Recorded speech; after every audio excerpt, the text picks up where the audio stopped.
Hello friends, welcome to my channel Ojaswi की पाठशाला। आज हम पढ़ने वाले हैं आइसोमर्स एंड आइसोमेरिज्म। काफ़ी इंटरेस्टिंग टॉपिक है और एक लेंदी टॉपिक भी है, क्योंकि इसमें बहुत सारे छोटे छोटे टॉपिक्स हैं जो हमें कवर करने हैं। एग्जाम पॉइंट ऑफ व्यू से काफ़ी इंपॉर्टेंट टॉपिक है। So we will go in detail. एक एक लेक्चर मैंने डेडिकेट किया है हर एक टॉपिक के लिए। एक कंप्लीट प्लेलिस्ट बना रही हूँ मैं। So keep tuning with the playlist और आइए शुरू करते हैं। So what are isomers? So isomers are the compound having similar molecular formula but different arrangement of atoms in three-dimensional space are called isomers. So जो isomers होंगे वो आप उसमें देखोगे कि इनका मॉलिकुलर फॉर्मूला जो है वो हमेशा सेम होता है, राइट? लेकिन जो अरेंजमेंट ऑफ एटम्स हैं, जो बॉन्ड कनेक्टिविटी है, फंक्शनल ग्रुप है, that is always different. Okay, तो ऐसे कंपाउंड्स जो इस तरह की प्रॉपर्टीज पजेस करते हैं, मतलब जिसमें आपको मॉलिक्यूलर फॉर्मूला सेम मिलेगा लेकिन उनका अरेंजमेंट या जो स्ट्रक्चरल जो अरेंजमेंट होगा वो डिफरेंट होगा, those are known as isomers. Commonly आपको ये प्रॉपर्टी जो है वो ऑर्गेनिक कंपाउंड्स में देखने को मिलती है, राइट? ये आइसोमर जो टर्म है that was coined by Jacob Berzelius in 1830, right? Jacob Berzelius के बारे में हम लोगों ने अपने ऑर्गेनिक केमिस्ट्री के इंट्रो लेक्चर में पढ़ा हुआ है। He only coined the term organic chemistry, और इन्होंने ही ये आइसोमर टर्म भी दिया है 1830 में। सो नेक्स्ट जानते हैं कि what is isomerism. So isomers having similar molecular formula exhibit different physical and chemical properties due to the phenomena known as isomerism। तो होता क्या है कि आप ये देखोगे कि कुछ ऐसे कंपाउंड्स हैं, ऐसे आइसोमर्स हैं जिनका मॉलिक्यूलर फॉर्मूला तो सेम है, पर जो स्ट्रक्चरल अरेंजमेंट है, बॉन्ड अरेंजमेंट है, दैट इज डिफरेंट। ओके, और उसकी वजह से क्या हो रहा है कि उनकी जो फिजिकल और केमिकल प्रॉपर्टीज हैं दैट इज ऑल्सो डिफरेंट। सो इस फिनोमेना को कहते हैं आइसोमेरिज्म, जिसकी वजह से ये डिफरेंस देखने को मिलता है फिजिकल और केमिकल प्रॉपर्टीज में। Okay, so isomers have different connectivity and bond arrangement with different functional group, right? तो आइए, सबसे अच्छा तरीका है इसको समझने का कि एक एग्जाम्पल देखते हैं। तो यहाँ मैंने एक एग्जाम्पल लिया है, मॉलिक्यूलर फॉर्मूला लिया है C2H6O। अब C2H6O मॉलिक्यूलर फॉर्मूले से कौन सा कंपाउंड हो सकता है? तो यहाँ पे अगर आप देखोगे तो मैंने इसको दो तरीके से लिखा है। एक फॉर्मूला जो है वो डाइमिथाइल ईथर का है and another one is the ethanol, ठीक है? तो वन बाय वन हम दोनों को सेपरेटली देखते हैं। अगर आप यहाँ पे डाइमिथाइल ईथर को देखो तो सबसे पहले हम मैच कराते हैं कि क्या ये इस फॉर्मूले से मैच कर रहा है या नहीं। तो जो ये स्ट्रक्चर है, this is the bond line method और द कंप्लीट स्ट्रक्चर, और ये सारे स्ट्रक्चरल रिप्रेजेंटेशन के मेथड मैंने ऑलरेडी डिस्कस किया हुआ है। इसकी प्लेलिस्ट पड़ी हुई है मेरे इस चैनल पे, आप वहाँ जाके देख सकते हो कि ये स्ट्रक्चरल रिप्रेजेंटेशन हम कैसे करते हैं, राइट? और केमिस्ट्री में स्ट्रक्चरल रिप्रेजेंटेशन काफ़ी इंपॉर्टेंट है। आपको पता होना चाहिए कि किस तरीके से स्ट्रक्चर को रिप्रेजेंट किया जाता है और हर एक रिप्रेजेंटेशन का क्या मतलब बन रहा है। ओके, तो अब यहाँ पे देखो, जैसे कि जो पॉइंट ऑफ इंटरसेक्शन है, this is the carbon. Okay, तो डाइमिथाइल ईथर में आप क्या देखोगे कि दो कार्बन है, राइट? दो कार्बन हो गए। अब नंबर ऑफ हाइड्रोजन कितने हो गए? 1 2 3 4 5 एंड 6 हाइड्रोजन एंड 1 ऑक्सीजन। तो यानी कि क्या हो गया इसका फॉर्मूला? अगर इसका मॉलिक्यूलर फॉर्मूला देखें तो दिस इज अगेन C2H6O, यानी कि इस मॉलिक्यूलर फॉर्मूले से ये मैच कर रहा है। आओ अब इथेनॉल का देखते हैं। तो इथेनॉल के केस में अगेन देखो, पॉइंट ऑफ इंटरसेक्शन पे ये हो गए आपके दो carbon. Number of hydrogen count करते हैं 1 2 3 4 5 एंड 6 एंड 1 ऑक्सीजन। तो इसका मतलब कि इसका अगर मॉलिक्यूलर फॉर्मूला लिखो इथेनॉल का, तो ये अगेन क्या हो जाएगा? C2H6O। तो यहाँ से हम क्या कह सकते हैं कि जो डाइमिथाइल ईथर और इथेनॉल है, these are isomers of each other. Okay, isomers of each other. तो यहाँ आप क्या देखोगे, अगर हम ईथर के केस में कंसिडर करते हैं, तो यहाँ पे आप ये देखो कि जो अगर आप इसका कंडेंस फॉर्मूला लिखने की कोशिश करो, तो जो कंडेंस फॉर्मूला होगा ईथर का, दैट विल बी, ये हो गया C and 3 hydrogen, okay, bonded with 1 oxygen और फिर ये इसके बाद से C और ये 3 हाइड्रोजन, ओके, CH3। किस तरीके से बॉन्ड लाइन से हम कंडेंस फार्मूला लिखते हैं ये भी मैंने ऑलरेडी अपने स्ट्रक्चरल रिप्रेजेंटेशन लेक्चर में ऑलरेडी डिस्कस किया हुआ है, वहाँ पे जाके प्लीज़ आप इसको देख लीजिए कि ये कैसे किया जाता है। इसी तरह से हम इथेनॉल का भी लिख लेते हैं कंडेंस फार्मूला। तो ये हो गया कार्बन, और इस कार्बन के साथ कितने हाइड्रोजन हैं, CH3, and then next carbon, इस कार्बन के साथ कितने हैं, CH2, and then again OH, okay. तो आप यहाँ पे देखोगे कि जो फंक्शनल ग्रुप है यहाँ पे ईथरल फंक्शनल ग्रुप है, और यहाँ पे जो फंक्शनल ग्रुप है वो अल्कोहलिक फंक्शनल ग्रुप है, OH है। तो क्योंकि यहाँ पे डिफरेंट फंक्शनल ग्रुप हैं इन दोनों कंपाउंड्स में, डायमिथाइल ईथर और इथेनॉल में, इसकी वजह से इनकी जो केमिकल प्रॉपर्टीज होगी इन दोनों कंपाउंड्स की वो डिफरेंट होगी, क्योंकि कोई भी जो केमिकल प्रॉपर्टी होती है that is due to the functional group present, okay. अब क्योंकि इन दोनों कंपाउंड्स में ये जो एक दूसरे के आइसोमर हैं इनमें different type of functional group है, तो इसकी वजह से इनका जो केमिकल प्रॉपर्टी होगी वो भी क्या होगी, डिफरेंट होगी। इनका जो जो ये रिएक्शंस देंगे, इनकी जो रिएक्टिविटी होगी दैट विल बी डिफरेंट। अब अगर इनकी हम फिजिकल प्रॉपर्टी की बात करें तो फिजिकल प्रॉपर्टी के केस में आप क्या देखोगे कि इनकी फिजिकल प्रॉपर्टी भी काफ़ी मतलब डिफरेंसेस हैं इनके फिजिकल प्रॉपर्टीज़ में। जैसे फिजिकल प्रॉपर्टीज़ में क्या क्या आता है, फिजिकल प्रॉपर्टी में आपका आता है जैसे कि melting point, boiling point, density, okay, density and then solubility, ये सब कुछ होते हैं जो कि आपके फिजिकल पॉइंट में आते हैं। नॉर्मली आप गूगल करके भी देख सकते हो फिजिकल प्रॉपर्टीज ऑफ ईथर और physical properties of ethanol, right. या फिर अगर आपको लैब में एसेसिबल हो तो आप इनकी बॉटल्स को देख सकते हो, बॉटल्स पे इनका बॉइलिंग पॉइंट, डेंसिटी, सॉल्युबिलिटी, ये सारी चीज़ें वहाँ पे मेंशन किया रहता है, राइट। तो आप ये देखोगे कि उन दोनों की फिजिकल प्रॉपर्टी भी काफ़ी ज़्यादा डिफरेंट है। So why this is different? This is due to the phenomena that is known as isomerism. हमने ये पहले ही डिस्कस किया है कि आइसोमेरिज्म में क्या होता है कि मॉलिक्यूलर फॉर्मूला तो सेम होगा लेकिन उनकी जो केमिकल प्रॉपर्टी होगी और फिजिकल प्रॉपर्टी होगी वो डिफरेंट होगी, राइट। तो आई थिंक आपको समझ में आ गया होगा कि आइसोमर्स क्या हैं, ओके। सिंपल स्ट्रक्चरल डिफरेंस होता है, बॉन्ड का अरेंजमेंट डिफरेंट होता है। यहाँ पे एक CH3 है, उसके बाद O लगा है, फिर CH3 है, पर इथेनॉल के केस में क्या है, CH3, CH2 and then end में फंक्शनल ग्रुप लगा है। तो यानी कि जो अरेंजमेंट है वो क्या हो गया, डिफरेंट हो गया दोनों कंपाउंड्स का, लेकिन इनका मॉलिक्यूलर फॉर्मूला सेम है, इसी वजह से हम इनको आइसोमर्स कहते हैं। अब नेक्स्ट जो सबसे इंपॉर्टेंट चीज है that is the classification of isomer, okay. तो आइसोमर्स जो हैं वो ब्रॉडली दो टाइप में क्लासिफाइड होते हैं। The first is the structural और constitutional isomer and the second one is the stereo isomer.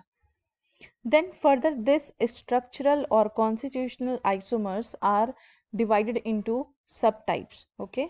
The first one is the chain isomers, then the positional isomers, functional isomers, metamers, tautomers and the ring chain isomers.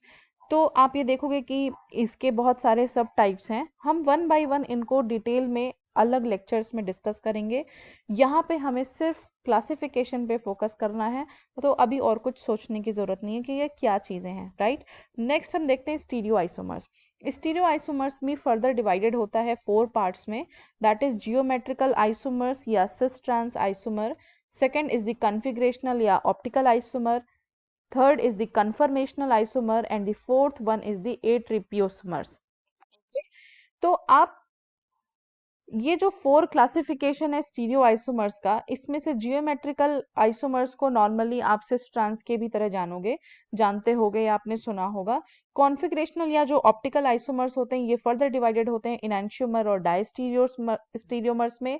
Then conformational isomer is further divided into eclipsed and staggered form. ये form होता है, arrangement होगा कि किस तरीके से जो आप अरेंज कर रहे हो, that on the basis of that ये एक्लिप्स्ड और स्टैगर्ड फॉर्म में फर्दर डिवाइडेड होते हैं, राइट। जो प्रोजेक्शंस होते हैं उनको डिवाइड किया जाता है। पर यहाँ पे आपको कुछ भी डिटेल में नहीं जाना है। I have prepared the separate lectures और हम उन्हीं लेक्चर्स में 1 बाय 1 हर एक क्लास को डिस्कस करेंगे। यहाँ पे आप सिर्फ इसका क्लासिफिकेशन देखो, ये आइसोमर्स का कंप्लीट क्लासिफिकेशन है। ओके, आपको ये क्लासिफिकेशन नॉर्मली क्या होता है कि बहुत ही डिवाइडेड पार्ट में हर बुक्स में पड़ा हुआ है, एक जगह आपको ये कंप्लीट क्लासिफिकेशन नहीं मिलेगा। तो ये क्लासिफिकेशन आप कहीं पे भी यूज कर सकते हो, थ्योरेटिकल एग्जाम में भी, और ऐसे भी आपको एक जगह आइडिया लग जाएगा कि आइसोमर्स जो होते हैं वो कितने टाइप्स के होते हैं, राइट। नेक्स्ट जो इंटरेस्टिंग चीज है वो है flow chart for classification of isomer, right. तो अभी क्या होता है कि एग्जाम्स में बहुत से क्वेश्चंस जो होते हैं वो टाइप ऑफ आइसोमर्स पे आते हैं। मतलब आपको आइडेंटिफाई करना होता है कंपाउंड्स को देख के कि ये किस टाइप का आइसोमर है। It is constitutional isomer, it is conformational isomer, और it is a stereoisomer, ठीक है। तो उसको आइडेंटिफाई करने के लिए एक सिंपल सा फ्लो चार्ट है, आप इसको देखो, आपको समझ में आएगा कि ये कैसे इसको किया जाता है, राइट।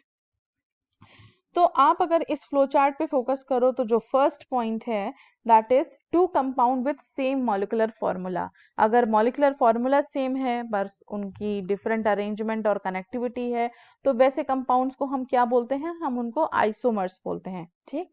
अब जो फर्स्ट जो क्वेश्चन आता है कि आपको जो भी कंपाउंड दिया गया है क्या उनमें कनेक्टिविटी सेम है या फिर कनेक्टिविटी डिफरेंट है, ठीक है।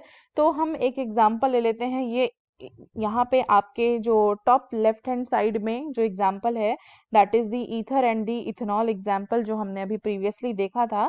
इसका अगर हम कंडेंस फॉर्मूला लिखते हैं इस अल्कोहल का तो this will be CH3CH2OH, okay. और अगर हम ईथर का फॉर्मूला लिखें तो ये हो जाएगा CH3OCH3। तो आप ये देखो कि जो कनेक्टिविटी है वो डिफरेंट है या सेम है, राइट। तो ये आप कैसे देख सकते हो, आप देखो कि यहाँ पे कार्बन कार्बन अटैच्ड है और फिर सेकंड कार्बन के साथ एक टर्मिनल पे पोजीशन पे OH ग्रुप या फंक्शनल ग्रुप लगा हुआ है। पर ईथर के केस में क्या है कि CH3 एक कार्बन है और फिर सेंटर में ऑक्सीजन है और फिर एक कार्बन है। तो यानी कि जो आपका अरेंजमेंट है या जो कनेक्टिविटी है वो यहाँ पे थोड़ी चेंज हो गई है, ठीक है। तो ऐसे जो भी ऐसे कंपाउंड्स या आइसोमर्स हैं जिनमें अगर कनेक्टिविटी सेम नहीं है, नो, ओके, तो उनको हम क्या बोलते हैं, कॉन्स्टिट्यूशनल आइसोमर या फिर स्ट्रक्चरल आइसोमर्स। उनका स्ट्रक्चर ही डिफरेंट होगा, ओके, डिफरेंट स्ट्रक्चर्स होते हैं इनके, ओके, डिफरेंट स्ट्रक्चर्स होते हैं। अब कनेक्टिविटी अगर मान लो इनके सेम है, ठीक है, अगर सेम है तो नेक्स्ट क्वेश्चन आ रहा है, what is this next question, कि can the compound be interconnected by rotation about single bond, okay. अगर कनेक्टिविटी सेम है, सेम कनेक्टिविटी का क्या मतलब है, एक हम आपको एक और एग्जांपल लेके दिखाते हैं। जैसे कि एक ये मैंने एग्जांपल लिया हुआ है, डबल बॉन्ड मतलब सिस ट्रांस आइसोमर की बात करते हैं, तो इसका मैं आइसोमर ड्रॉ कर लेती हूँ, ओके। इसका जो आइसोमर होगा वो HCH3 and then H and CH3। ये जो है ये सिस है एंड ये ट्रांस है। डिटेल में हम नेक्स्ट किसी लेक्चर में डिस्कस करेंगे। अभी यहाँ पे देखो, यहाँ पे क्या हुआ है कि सिर्फ थोड़ा सा अरेंजमेंट चेंज हो गया है, मतलब बॉन्ड में कोई चेंजेस नहीं हुआ। यहाँ तो बॉन्ड का पूरा स्ट्रक्चर ही चेंज है, ओके। एक कार्बन है, फिर ऑक्सीजन है, फिर कार्बन है, और एक में कार्बन कार्बन और ऑक्सीजन लगा हुआ है। यहाँ पे हमने कुछ भी नहीं किया है, सिर्फ पोजीशंस थोड़ी सी चेंज कर दी है, राइट। तो यानी कि कनेक्टिविटी इन दोनों आइसोमर्स में सेम है।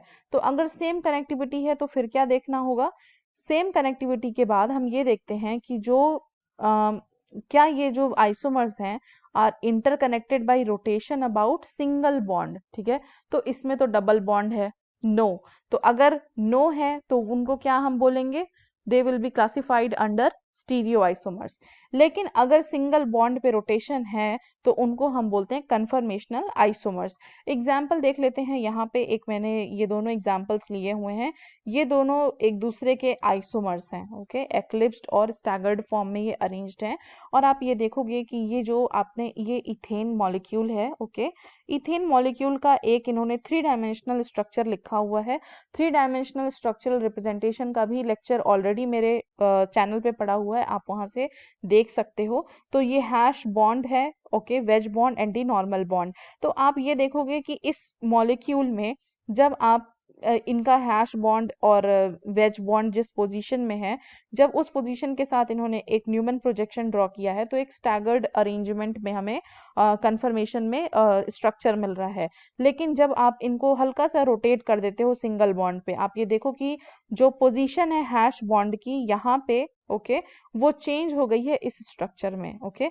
ये हैश बॉन्ड इधर रेड वाले कार्बन में इस यहाँ पे है और यहाँ पे भी अब वो चेंज हो गया है।